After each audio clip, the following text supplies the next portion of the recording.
Move your little rat away from the Italian clients. Gallery director Jonathan Whitmore hisses at Maria Vasquez, pointing at her 12-year-old daughter Elena. Distinguished Italian art dealer Carlo Benedetti approaches potential buyers, speaking rapid Italian about a $300 million deal. Whitmore shoves Elena's chair further into the corner. Keep her quiet. These Italians are discussing serious business, not playground chatter. Elena doesn't look up from her homework, but her ears catch every Italian word floating across the marble floor. Words like falso, 300 milioni, and nascondere. Fake, 300 million, hide. While adults dismiss her as furniture, Elena absorbs a conversation that could destroy lives. Her pencil moves across algebra problems, but her mind processes something far more dangerous. Crystal chandeliers illuminate priceless paintings. Wealthy voices discuss art and money. And in the corner, a little rat quietly discovers the crime of the century. Have you ever been so invisible that criminals confessed right in front of you? Because sometimes the best disguise is being completely underestimated. Elena has been coming to this gallery since she was 4 years old. Every day after school, she follows her mother through these halls of art and wealth. 8 years of being invisible, 8 years of listening. While other kids watch cartoons, Elena absorbs conversations between international collectors, art historians, and dealers. Languages flow around her like music: Italian from the Benedettis, French from elegant Parisian buyers, German from serious authentication experts. She never speaks, never interrupts, just sits quietly doing homework while her young mind catalogs every word, every phrase, every cultural nuance. Tonight feels different. The gallery should be empty except for Maria's cleaning crew. But Carlo Benedetti paces near the Caravaggio collection, phone pressed to his ear. His voice carries across the marble floors, urgent and worried. Elena recognizes the panic in his tone even before she processes his words. 8 years of listening to Italian clients has trained her ear perfectly. He's talking about the Caravaggio they sold last month, the one that brought the gallery $300 million, and he's using words that make Elena's blood run cold. "The painting we sold is completely fake," he says in Italian. $300 million for a forgery. We need to move everything before someone discovers the truth. Elena's pencil freezes over her math homework. The numbers blur as her mind processes what she's just heard. A fake Caravaggio, $300 million, a massive fraud. She glances around the gallery with new eyes. How many other paintings here are lies? How many wealthy buyers have been deceived? How much money has been stolen through beautiful deception? For 8 years, Elena has been the perfect observer. Silent, overlooked, invisible. But now she possesses knowledge that could destroy careers, topple fortunes, and send people to prison. And she's just 12 years old. Elena stares at her homework, but the algebra problems seem meaningless now. She's learned something that transforms everything she thought she knew about this glittering world of art and culture. The question burning in her young mind is simple yet terrifying. What does a 12-year-old do with a $300 million secret? The next afternoon arrives like any other. Elena sits in her usual corner, algebra book open, while her mother cleans around visiting clients. But today, everything changes. Gallery assistant Sophia Lane stands frozen near the Monet collection, panic written across her face. 2 elderly French collectors, Monsieur and Madame Dubois, gesture frantically at the paintings. Their voices rise with each passing minute. The language barrier has become a crisis. Sophia knows basic French phrases from high school classes, but the Dubois couple speaks with sophisticated Parisian accents, discussing artistic techniques and emotional connections that go far beyond tourist French. "I'm so sorry," Sophia repeats helplessly. "I don't understand what you're asking about the brush strokes." Madame Dubois throws her hands up in frustration. Her husband checks his expensive watch and shakes his head. They turn toward the exit, clearly ready to abandon their potential purchase. Elena watches this disaster unfold from her corner. She's witnessed hundreds of these interactions over 8 years. She knows exactly what the French couple wants to discuss. The moment of decision arrives. Elena quietly closes her homework and approaches the struggling group. Her small voice cuts through the tension. "Excuse me, sir and madam. May I help you with the Monet collection?" The words flow out in perfect French, not textbook French, not tourist French, but elegant, nuanced French that carries the subtle pronunciation of someone who truly understands the language. Everyone freezes. Sophia stares slack-jawed. A 12-year-old just spoke flawless French. The Dubois couple look down in surprise, then their faces light up with genuine delight. "Finally!" Madame Dubois exclaims in French. "Someone who can truly communicate!" What happens next astounds everyone present. Elena doesn't just translate between English and French. She begins discussing Monet's technique with sophisticated vocabulary that most art students don't possess. She explains how the artist captured October afternoon light in this particular piece, how the reflections change depending on viewing angle, how Monet's emotional state influenced his brushstrokes during different periods. "This painting captures the light of Giverny in autumn," Elena explains in French. "You can see how the artist layered the paint to create depth in the water lilies. It's similar to the technique he used in his series from 1894. The French couple exchange amazed glances. Here is a child who doesn't just speak their language but understands their passion for art. Elena guides them through 3 different Monet paintings, switching effortlessly between French and English as she explains each piece's history, technique, and emotional significance. She connects with the couple not just linguistically but emotionally, understanding their desire to own beauty that reminds them of romantic walks through French gardens. "We visited Monet's garden for our honeymoon 40 years ago," Monsieur Dubois tells Elena in French. "These paintings bring back those memories." Elena smiles with genuine warmth. Art should feel like coming home to a beautiful memory. The cultural bridge she builds transforms everything. The Dubois couple, enchanted by this remarkable child who truly understands both art and their hearts, decide to purchase not 1, but 3 paintings. $2.8 million in sales, from a transaction that Sophia had completely lost. Gallery director Whitmore appears just as Elena finishes explaining the final piece's provenance. His condescending smile crumbles as he witnesses a 12-year-old conducting sophisticated art analysis in fluent French. Other staff members gather, whispering among themselves. How does the cleaning woman's daughter speak perfect French? Where did she learn such detailed art knowledge? Who is this child they've ignored for 8 years? Elena simply returns to her corner and reopens her homework, as if nothing extraordinary happened. But everything has changed. The Dubois couple insist on shaking Elena's hand before leaving. "You have a gift, young lady," Monsieur Dubois says in careful English. "Don't let anyone tell you otherwise." As their footsteps fade across the marble floor, Sophia approaches Elena with newfound respect. "How did you know all of that about Monet?" Elena looks up from her algebra problems with innocent eyes. "I listen." 2 simple words that contain 8 years of invisible education. 8 years of absorbing knowledge while adults assumed she understood nothing. The question now burning in everyone's mind is obvious. What else has this remarkable child been learning while hiding in plain sight? Elena's extraordinary education began with necessity, not privilege. When Elena turned 4, daycare became unaffordable. Maria faced an impossible choice: quit her highest-paying job to watch her daughter or find a way to keep them both safe and together. The gallery became Elena's second home. Every afternoon, a small girl with bright eyes would follow her mother through corridors lined with masterpieces. While other children learned from cartoons and playground games, Elena absorbed knowledge from conversations worth millions of dollars. Her classroom had marble floors and crystal chandeliers. Her teachers were international collectors, authentication experts, and passionate art dealers who never knew they had a student. Languages came naturally to Elena. Italian flowed like music from the Benedetti family's weekly visits. French emerged from elegant Parisian buyers discussing emotional connections to impressionist works. German precision shaped her understanding through serious authentication discussions. She never spoke during these conversations, never interrupted, just sat quietly, homework spread across her lap, while her young mind cataloged every word, phrase, and cultural nuance. Maria treasured their quiet gallery hours together.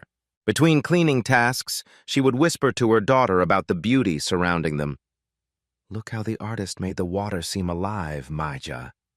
Art is love made visible for the world to see. These moments taught Elena that art wasn't about money or status. It was about human connection, about capturing emotions that transcend time and language. But their situation carried constant weight. This job paid Maria's highest wage. Losing it would mean returning to 3 part-time positions with no benefits, no security, no hope of Elena's college dreams. Elena understood these stakes even at 12. She'd learned that being too smart made adults uncomfortable, that exceptional children from working families often threaten people in power, so she stayed invisible, hidden, safe. Her school reports described her as bright but quiet. Teachers never suspected she operated at graduate level in multiple subjects. Friends never knew she spent afternoons surrounded by priceless art instead of video games. Elena carried the burden of protecting both her mother's livelihood and her own extraordinary gifts. At 12, she'd mastered the delicate balance between nurturing genius and ensuring survival. Until tonight, when invisible knowledge became impossible to ignore. 3 days after the French miracle, Elena's world shifts again. Whitmore's regular interpreter calls in sick. Emergency clients arrive from Germany. Distinguished art historians Herr and Frau Richter have flown from Munich specifically to examine a supposedly lost drawing by Albrecht Dürer. $800,000 hangs in the balance. Whitmore paces frantically as the German couple examines the piece with magnifying glasses and suspicious expressions. They speak rapidly to each other, their voices carrying clear concern.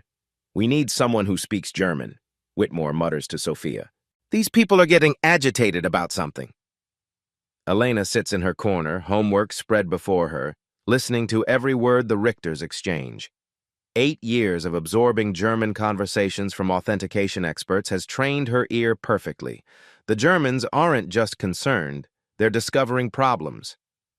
Whitmore reluctantly approaches Maria. "Your daughter helped with French clients last week. Does she understand German?" The question feels like stepping onto thin ice. Elena could translate basic phrases and stay safe, or she could reveal the depth of her knowledge and risk everything. "I can help translate," Elena says quietly. Herr Richter, a world-renowned expert with steel-gray hair and precise movements, begins explaining their concerns. Elena translates his technical observations about paper composition and ink analysis. But then something extraordinary happens. Elena realizes the Germans are using highly specialized terminology that goes far beyond basic translation. They're discussing 16th century workshop practices, Nuremberg Guild standards, and specific paper types that Dürer preferred. She faces a critical choice: simple translation or revealing her deeper understanding. The moment that changes everything arrives when Herr Richter points to a section of the drawing and speaks rapidly about watermark inconsistencies. Elena doesn't just translate his words, she engages. "Excuse me, sir, but have you checked the watermarks against known Ravensburg paper samples from that period? Dürer specifically used paper from certain mills." The words flow out in perfect German, technical German, art expert German. Herr Richter stops mid-sentence and stares at this 12-year-old who just made an observation he hadn't fully considered. His eyebrows rise as he processes what just happened. "You understand paper authentication techniques?" he asks Elena in German. "I've observed many examinations over the years," Elena replies carefully. "I notice patterns. What follows astounds everyone present. Elena begins pointing out subtle inconsistencies in the drawing's brushwork, details that suggest apprentice copying rather than master creation. Her young eyes notice variations in pressure and technique that experience sometimes overlooks. Herr Richter treats Elena not as a child but as a colleague. He shows her specific areas of concern, asking her opinion on stroke patterns and aging characteristics.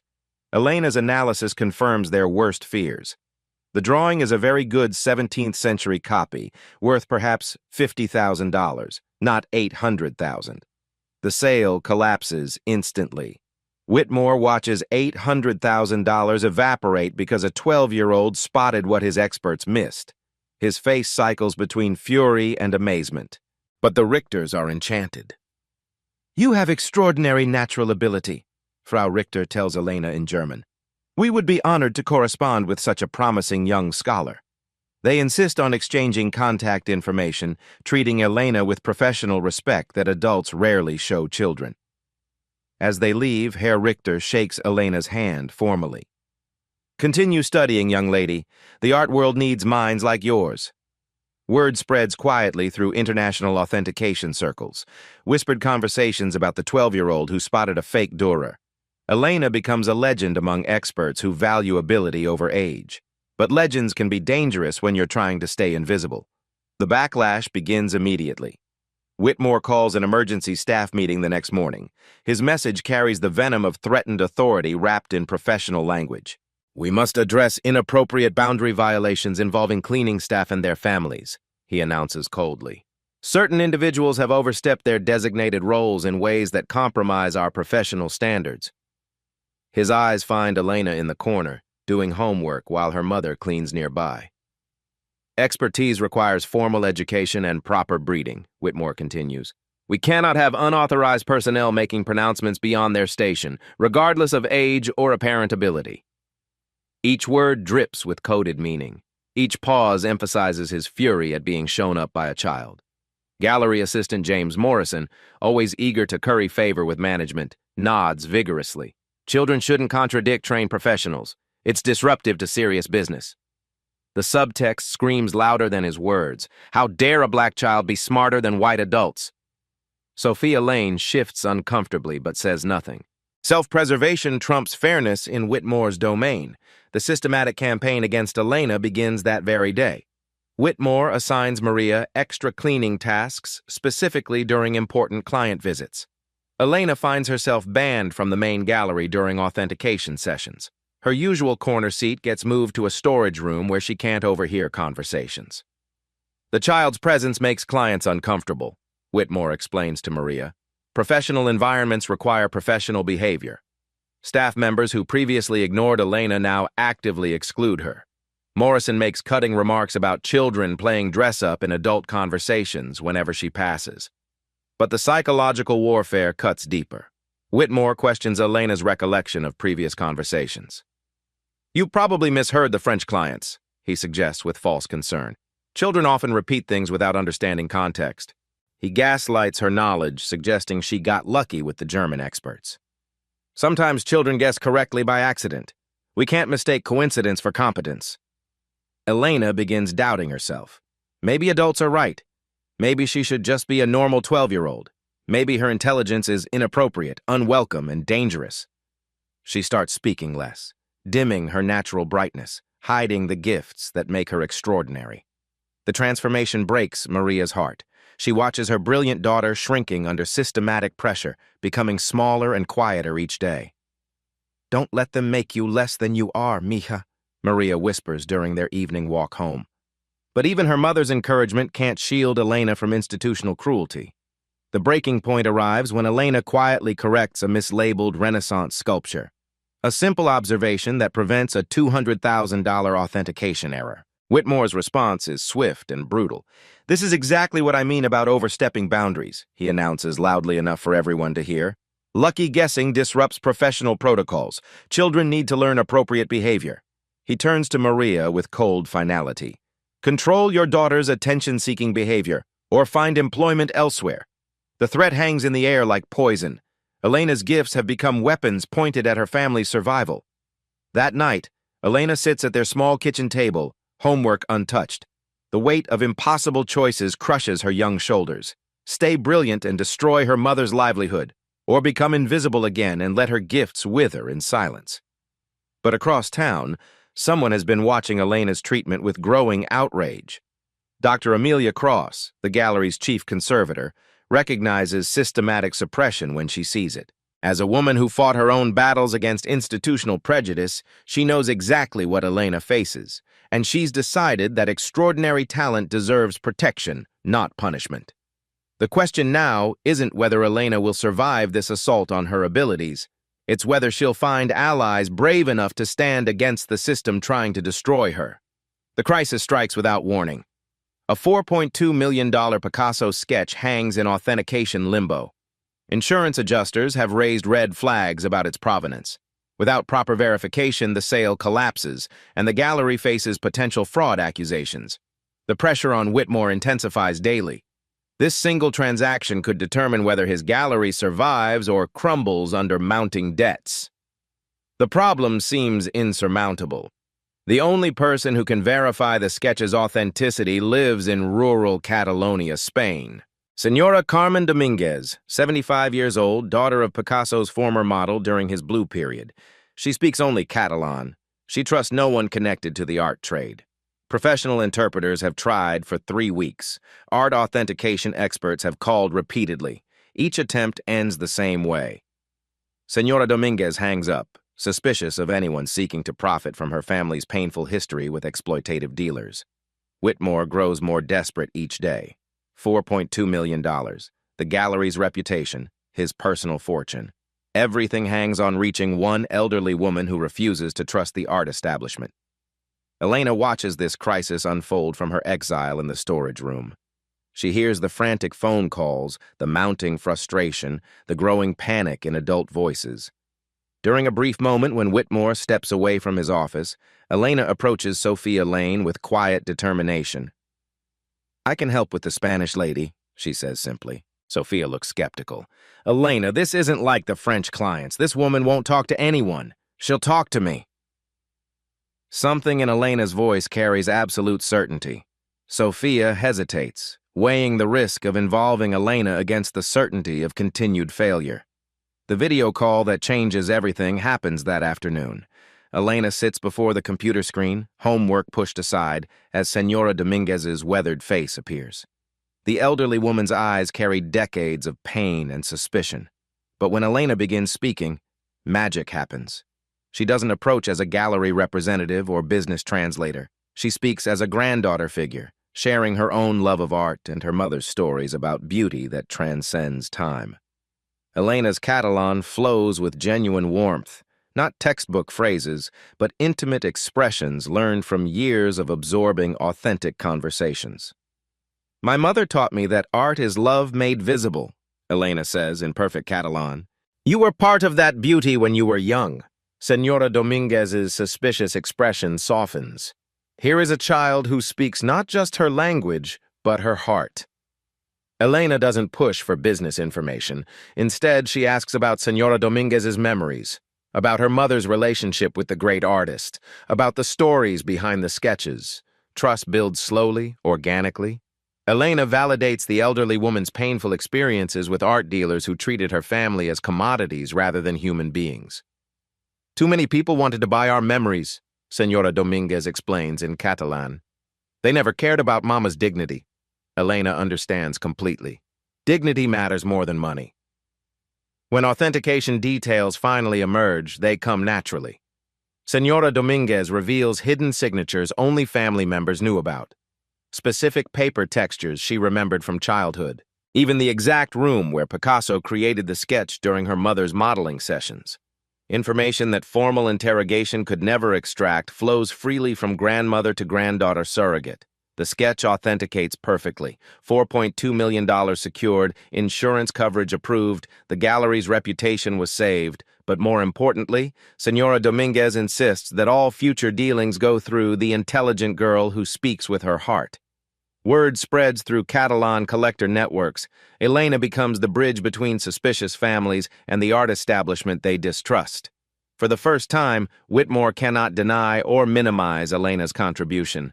Her unique value has been documented, witnessed, and proven profitable. The question now isn't whether Elena has extraordinary abilities. It's whether the adults around her deserve access to such remarkable gifts. Dr. Amelia Cross has watched enough. For weeks, the chief conservator observed Elena's systematic mistreatment with growing outrage. As a woman who fought her own battles against institutional prejudice, she recognizes oppression when she sees it. Elena sits alone in the storage room, supposedly doing homework but clearly struggling with the weight of adult cruelty. Her natural brightness has dimmed under constant pressure to become less than she is. Dr. Cross approaches quietly, her voice gentle but firm. "Elena, we need to talk." The conversation that follows changes everything. "I've been watching you for months," Dr. Cross begins. "What you possess isn't just talent. It's a rare combination of linguistic gift, cultural intuition, and genuine understanding that most PhD students never develop." Elena looks up from her untouched homework, uncertainty flickering in her young eyes. But I'm just a kid. Everyone says I don't belong here. Dr. Cross sits beside Elena, her expression serious. Elena, I've mentored dozens of graduate students over 20 years. I've never encountered anyone with your instinctive grasp of artistic authenticity combined with your ability to connect across cultures. She shares her own story. Growing up working class in rural Pennsylvania, fighting for recognition in a field that valued pedigree over ability, facing professors who questioned whether someone from her background belonged in elite academic circles.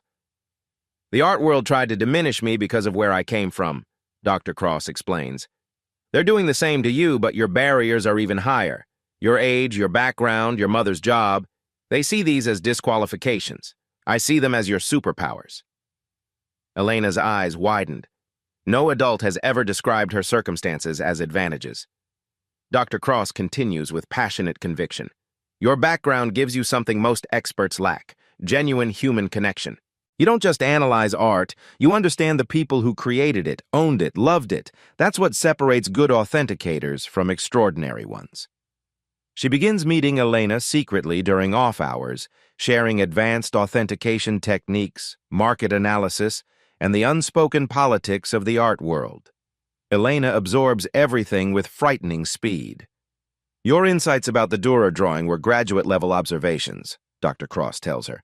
Your connection with Senora Dominguez demonstrated cultural sensitivity that trained diplomats struggled to achieve. For the first time since the backlash began, Elena feels her confidence returning. An expert she deeply respects sees value in her abilities rather than threat. Dr. Cross becomes Elena's advocate, subtly countering Whitmore's attempts to minimize the girl's contributions.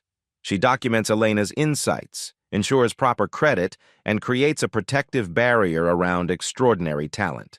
Elena, this industry will try to break you because your excellence challenges their assumptions about who deserves recognition, Dr. Cross warns. But talent like yours doesn't wait for permission or pedigree. During their final secret meeting, Dr. Cross presents Elena with a small gift, an antique jeweler's loop that belonged to her grandmother.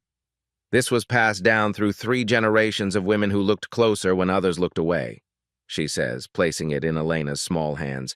It belongs with someone who truly sees. Elena holds the delicate instrument, feeling its weight and history. You're not just gifted, Elena. You're revolutionary. Don't let anyone convince you otherwise.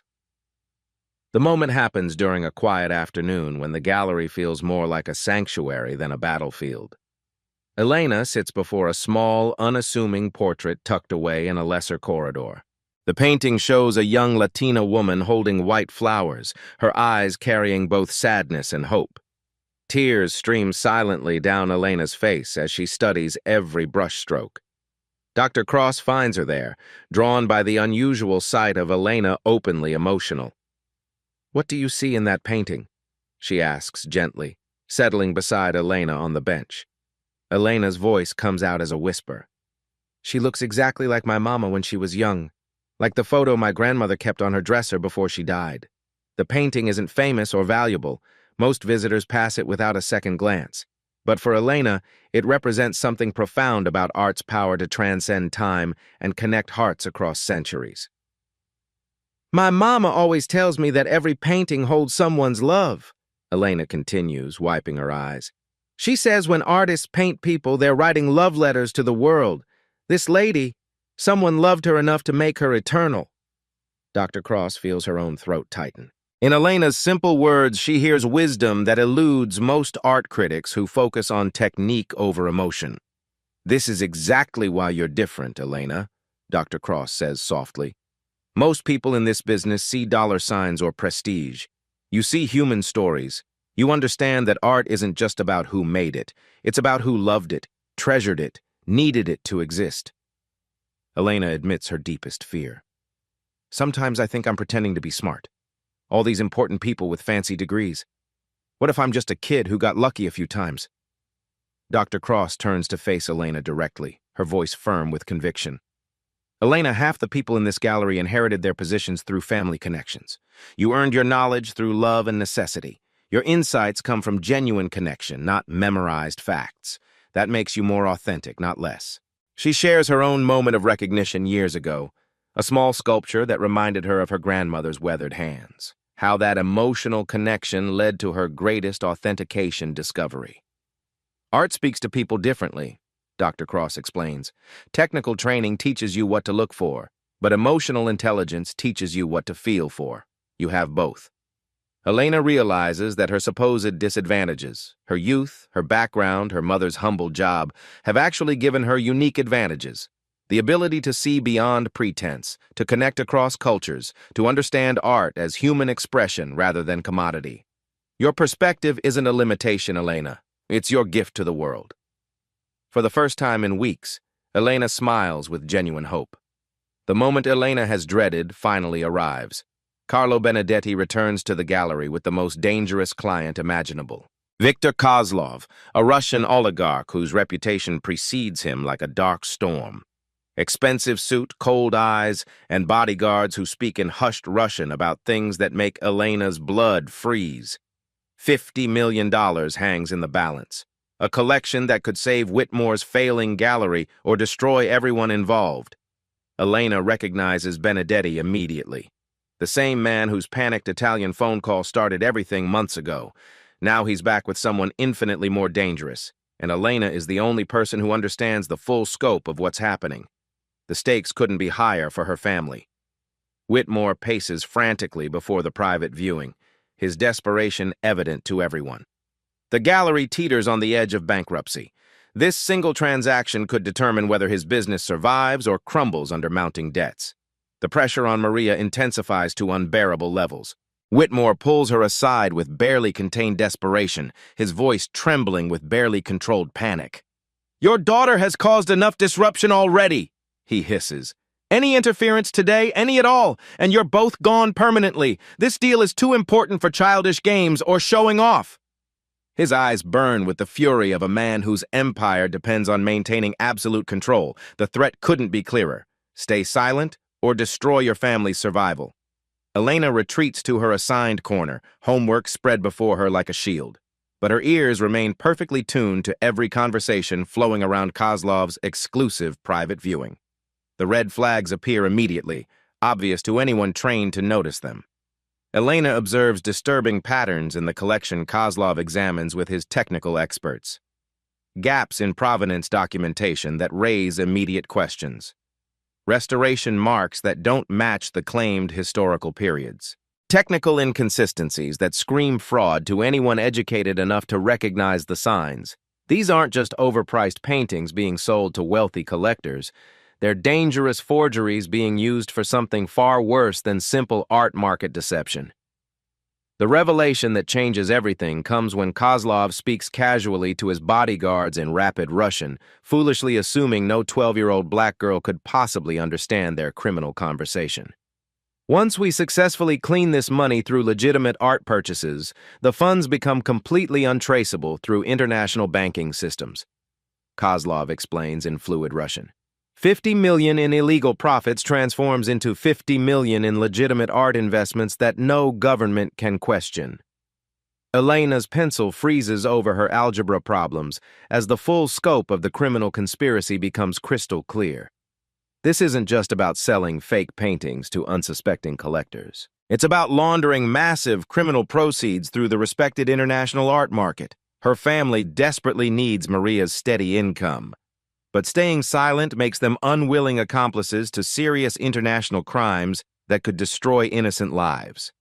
The moral weight crushing Elena's young shoulders intensifies dramatically when she overhears Benedetti and Kozlov discussing insurance schemes and arranged accidents for anyone who might expose their carefully orchestrated criminal operation. These people don't just steal money from wealthy victims.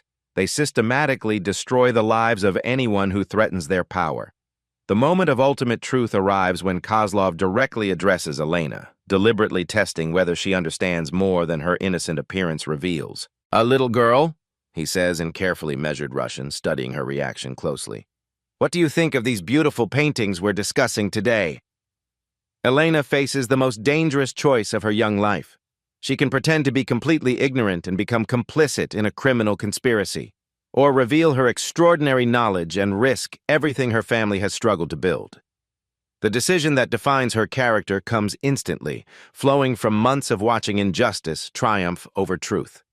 Elena looks up from her homework and responds in perfect, confident Russian.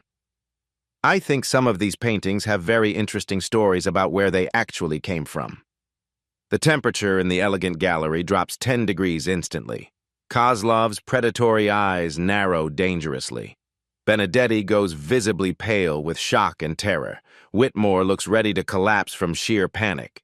But Elena isn't finished demonstrating her linguistic arsenal. She switches seamlessly to fluent Italian, addressing Benedetti directly with surgical precision. Some of the restoration work seems remarkably inconsistent with the claimed historical time periods. Then to sophisticated French, discussing specific technical inconsistencies she's carefully observed. Finally to crisp English, asking innocent-sounding questions about provenance that reveal damning flaws in the forged documentation. Elena's strategy reveals brilliant tactical thinking. Instead of suicidal direct accusation, she plants methodical seeds of doubt while demonstrating her comprehensive understanding of the entire criminal operation. These synthetic pigments are particularly interesting, she observes casually in Russian, her young voice carrying devastating authority. Very technically advanced for supposedly 19th century artistic work. Kozlov's own highly paid authentication experts begin examining Elena's specific observations more carefully. The elaborate house of cards starts collapsing systematically as they discover incontrovertible evidence of modern materials in supposedly antique masterpieces. This canvas clearly shows industrial machine weaving patterns, one expert mutters urgently in Russian. Authentic Renaissance artists exclusively used expensive hand-woven materials.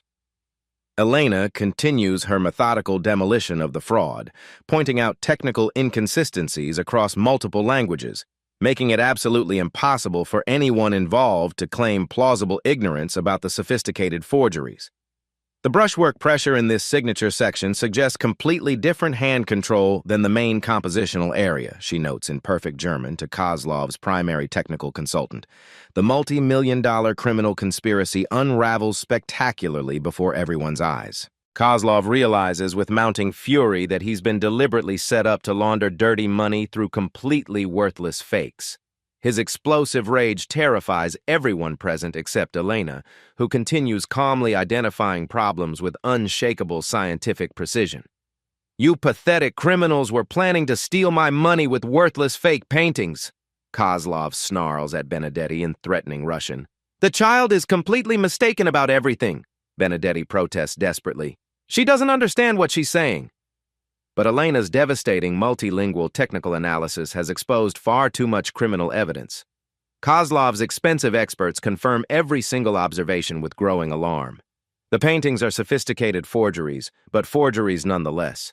The violent confrontation explodes into serious threats and furious accusations. Kozlov storms out, promising brutal legal retaliation against everyone involved. Benedetti flees in terror, abandoning forged documents and ruined criminal relationships. Within hours, federal agents arrive with comprehensive search warrants. Someone with inside knowledge tipped them off about suspicious international transactions involving systematic art authentication fraud. That someone was Dr. Cross, who carefully documented Elena's discoveries and contacted federal authorities through appropriate legal channels. Elena finds herself interviewed by amazed federal agents who cannot believe that a 12-year-old not only understood complex international fraud, but actively helped expose it through sophisticated linguistic intelligence gathering. The consequences transform everything. The FBI raid makes international headlines within hours. News outlets across the globe feature the extraordinary story of a 12-year-old girl who spoke 5 languages fluently and single-handedly exposed a $300 million art fraud conspiracy. Elena becomes a worldwide sensation overnight. CNN runs the story with the headline, "Child Genius Stops International Crime Ring." The BBC features Elena's photo alongside veteran FBI agents. Art World publications scramble to interview the remarkable young girl who revolutionized fraud detection. But the transformation goes far deeper than media attention. Major auction houses, prestigious galleries, and authentication services worldwide begin reaching out to Elena's family with unprecedented offers. Her unique combination of linguistic ability, cultural sensitivity, and natural artistic insight becomes the new gold standard for international art authentication. Sotheby's calls personally. Christie's sends formal correspondence. The Metropolitan Museum of Art requests a consultation meeting. Elena's approach, combining technical expertise with human understanding, becomes the template every serious institution wants to adopt. The art world earthquake reshapes everything. Whitmore faces the stark reality that his greatest asset walks through his gallery doors every afternoon carrying a homework backpack. For the first time in his career, he must treat a 12-year-old black girl as his most valuable business resource. The conversation that changes their relationship happens in his private office, with Elena sitting across from his massive mahogany desk like an equal rather than a nuisance. "Elena," Whitmore begins, his voice carrying newfound respect, "I owe you an apology. Your extraordinary abilities saved this gallery from criminal conspiracy charges. Without your intervention, we would all be facing federal prosecution." Elena listens quietly, her young face serious but gracious. "I'm creating a new position specifically for your unique talents," Whitmore continues. "Associate Authentication Consultant, the youngest person ever to hold such a title in the art world."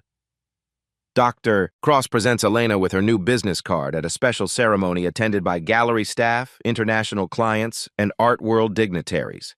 Instead of being hidden in storage rooms, Elena now has her own office with a view of Central Park. The business card reads, "Elena Vasquez, Associate Authentication Consultant and Cultural Liaison Specialist." The weight of official recognition feels surreal. Months ago, adults dismissed her as furniture. Now her name appears on professional correspondence sent to museums worldwide. Elena addresses the International Art Authentication Conference via video call, sharing her revolutionary insights about how cultural understanding enhances technical expertise. Standing ovation from hundreds of art world professionals who recognize genuine innovation when they see it.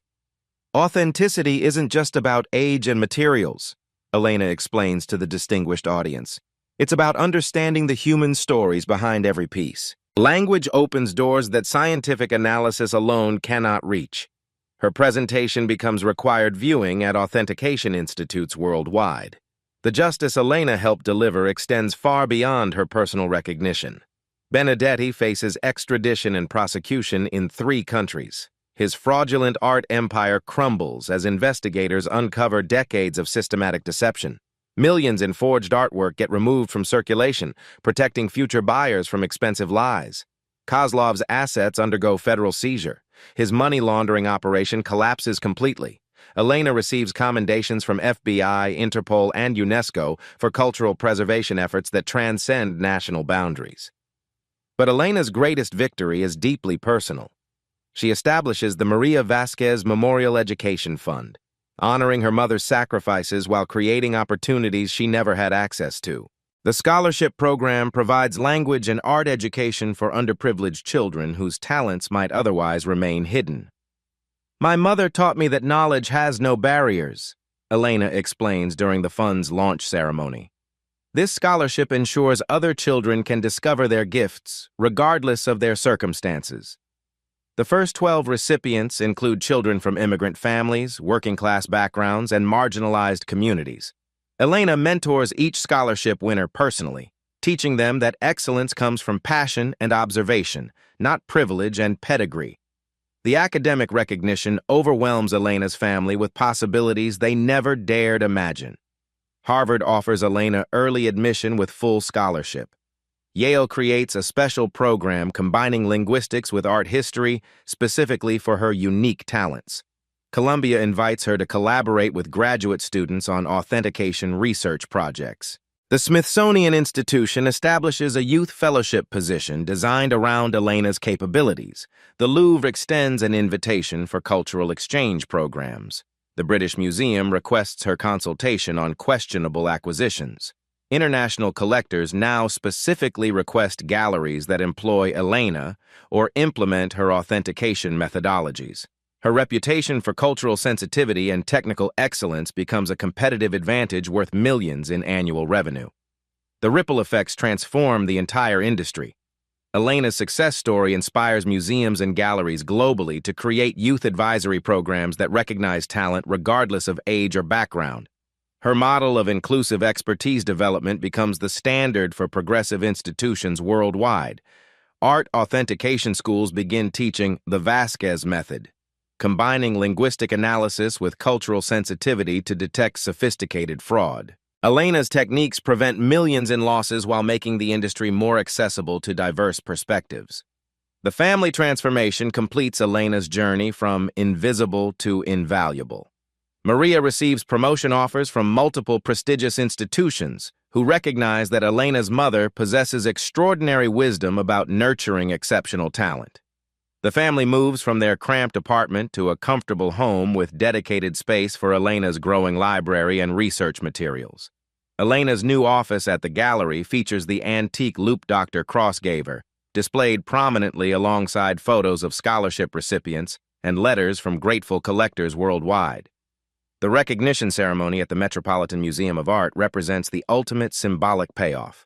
Young Voices in Art Authentication, an exhibition celebrating Elena's revolutionary methodologies and diverse perspectives in cultural preservation. Elena's techniques are featured alongside those of established experts, recognizing her contributions as legitimate academic innovation. The exhibition attracts visitors from around the world who want to understand how a 12-year-old transformed an entire industry through linguistic brilliance and cultural empathy. But perhaps the most meaningful recognition comes from an unexpected source. Señora Dominguez travels from Spain specifically to attend Elena's recognition ceremony. The elderly woman who initially trusted only Elena now serves as honorary grandmother to the remarkable girl who bridged two worlds through genuine human connection. Elena reminded me that art belongs to people who love it, not just people who buy it, Señora Dominguez explains in careful English during her speech. She sees with her heart, not just her eyes. The cultural bridge Elena built extends far beyond individual transactions. Museums worldwide adopt her inclusive approach to expertise recognition, actively recruiting multilingual staff and partnering with community organizations to identify hidden talent in unexpected places. Elena's story becomes required reading in art history programs, inspiring professors to reconsider how they define and develop expertise. Her success proves that exceptional ability emerges from passion and opportunity, not privilege and credentials. The 12-year-old who once hid in corners now stands confidently before international audiences, proving that brilliance has no age limit, no color barrier, no class restriction. From invisible furniture to globally recognized experts who changed how the world thinks about talent, authenticity, and human potential. The transformation is complete, but Elena's impact has only just begun. 1 year later, Elena walks through the same gallery that once dismissed her as invisible furniture. The marble floors still gleam under crystal chandeliers.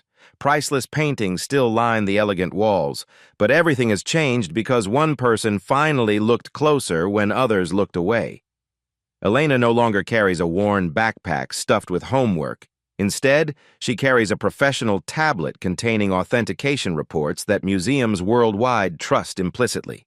Her business cards are printed in 6 languages. Her insights shape million-dollar decisions. The transformation extends far beyond Elena's personal success. Whitmore approaches her office with genuine respect, seeking her expert opinion on major acquisitions. The power dynamic has completely reversed through proven excellence that age and prejudice cannot diminish. Elena, we need your assessment of this Renaissance collection, he says, placing detailed photographs on her desk. The sellers claim Medici provenance, but something feels inconsistent. Elena examines the documentation with the same careful attention she once gave algebra problems. Her analysis will determine whether the gallery pursues a $12 million acquisition or avoids sophisticated fraud. The ripple effects of Elena's story have transformed the entire art world. Galleries actively recruit diverse linguistic talent. Museums partner with community colleges to identify hidden expertise. Authentication protocols now include cultural context assessments as standard practice rather than exceptional procedure. The Vasquez method appears in textbooks worldwide.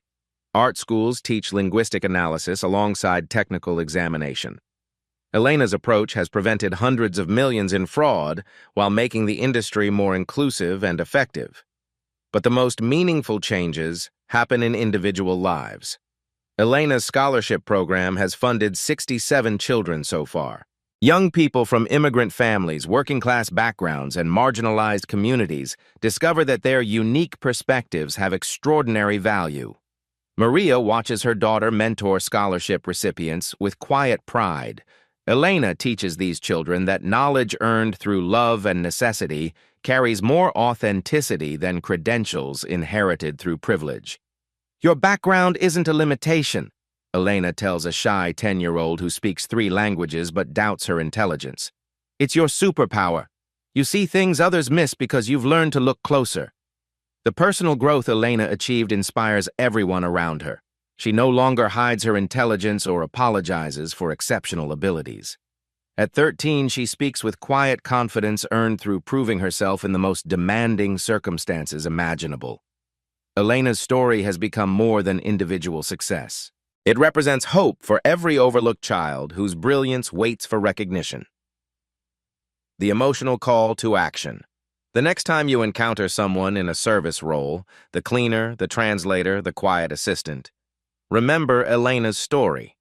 You never know whose extraordinary abilities you might be overlooking. That reserved child in the corner might be absorbing everything around them with remarkable intelligence. The young person asking thoughtful questions might be seeing what trained experts miss. Don't dismiss brilliance because it comes in an unexpected package. Start small but meaningful. Learn one new thing about someone you see regularly but rarely acknowledge. Notice the intelligence in their eyes. Ask about their interests and dreams. Support programs that give working families access to cultural institutions. Vote for policies that fund community education and youth development. Advocate for businesses that promote talent based on merit rather than traditional credentials. Share Elena's story with someone who needs to hear that circumstances don't limit potential. Tell a teacher about the hidden brilliance you've witnessed. Encourage a young person whose talents others might overlook. Think about the invisible people in your daily life. The cleaners working around you, the assistants organizing your world, the quiet kids sitting in backgrounds everywhere. What talents are you missing because you've learned not to see them? Elena was overlooked for 8 years while developing expertise that revolutionized an entire industry. How many years will you overlook the next Elena in your community? Have you ever been so invisible that people revealed their secrets right in front of you? Because maybe, just maybe, the most important discoveries happen when no one thinks you're watching.